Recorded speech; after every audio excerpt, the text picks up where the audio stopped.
किसानों के लिए बड़ी खुशखबरी। प्रधानमंत्री किसान सम्मान निधि योजना की 22वीं किस्त अब आएगी इस तारीख पर 2000 रुपए। 21वीं किस्त मिलने के बाद में किसान बेसब्री से इंतजार कर रहे थे 22वीं किस्त का। 21वीं किस्त नवंबर 2025 में आई हुई थी और किसानों का इंतजार अभी खत्म हो चुका है। 22वीं किस्त का ऐलान हो चुका है। पैसा किस दिन मिलेगा, कौन से किसान को मिलेगा, वो भी सरकार ने बता दिया है। किसानों के हित में सरकार की पहल। हमारे देश में किसानों की स्थिति सुधारने के लिए केंद्र सरकार लगातार प्रयास करती है। प्रधानमंत्री किसान सम्मान निधि योजना इसी दिशा में उठाया गया एक महत्वपूर्ण कदम है जो छोटे किसानों की मदद करता है। इस योजना के माध्यम से देश के करोड़ों किसान परिवार को सालाना 6000 रुपए की सहायता राशि दी जाती है। यह रकम 3 बार किस्तों में किसानों के बैंक खाते में भेज दी जाती है डीबीटी के माध्यम से, जिसे हर बार 2000 रुपए मिलते हैं। योजना की सबसे खास बात यह है कि पैसा सीधे किसानों के बैंक खाते में पहुंचता है, जिससे बीच में किसी दलाल या फिर बिचौलियों की कोई भूमिका नहीं रहती है। अब तक की इस योजना की 21 किस्तें मिल चुकी किसानों के बैंक खाते में। पिछली किस्त नवंबर 2025 में लाभार्थियों के बैंक खाते में डाली गई थी। अब किसान अगली किस्त का बेसब्री से इंतजार कर रहे थे कि 22वीं किस्त कब आएगी, उसकी प्रतीक्षा कर रहे थे। आमतौर पर यह किस्त हर 4 महीने के अंतराल पर जारी की जाती है,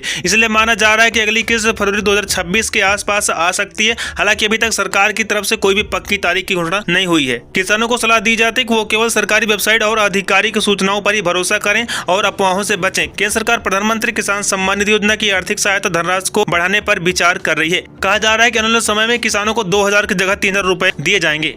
कौन से किसानों को पैसा मिलेगा? इस योजना का फायदा उठाने के लिए कुछ जरूरी शर्तें हैं जिन्हें पूरा करना अनिवार्य है। सबसे पहली बात यह है कि आवेदक भारत का निवासी होना चाहिए। इसके साथ ही उनके नाम पर खेती योग्य जमीन होना चाहिए। जिन लोगों के पास में अपनी कृषि भूमि नहीं है वो इस योजना के पात्र नहीं माने जाएंगे। साथ ही सरकारी नौकरी करने वाले व्यक्ति, आयकर भरने वाले लोग और संस्थागत किसानों को इस योजना से बाहर रखा गया है। यह भी ध्यान में रखना जरूरी है कि अगर आपकी जमीन के कागजात बिल्कुल सही और अपडेट होने चाहिए, वरना किस्त रोक सकती है। प्रधानमंत्री किसान सम्मान निधि योजना किस्त प्राप्त करने के लिए KYC करवाना अनिवार्य कर दिया गया है। यह एक सरल प्रक्रिया है जिससे किसान घर बैठे अपने मोबाइल से पूरा कर सकते हैं। इसके लिए आधार कार्ड और रजिस्टर्ड मोबाइल नंबर की जरूरत पड़ती है। अगर किसी को तकनीकी दिक्कत आ रही है तो अपने नजदीकी कॉमन सर्विस सेंटर पर जाकर यह काम करवा सकता है। डिस्क्लेमर, यह वीडियो सिर्फ जानकारी के उद्देश्य से बनाया गया है। इसमें जो भी जानकारी शामिल की गई वो इंटरनेट के विभिन्न स्रोतों से ली गई है, अतः इसमें 100% सत्य होने की गारंटी नहीं देती। इसलिए आपको सलाह दी जाती है कि आप PM किसान की आधिकारिक वेबसाइट या फिर अपने नजदीकी कृषि कार्यालय से जानकारी की पुष्टि जरूर करें। इसी के साथ में आप देख रहे हैं ABC Alert यूट्यूब चैनल।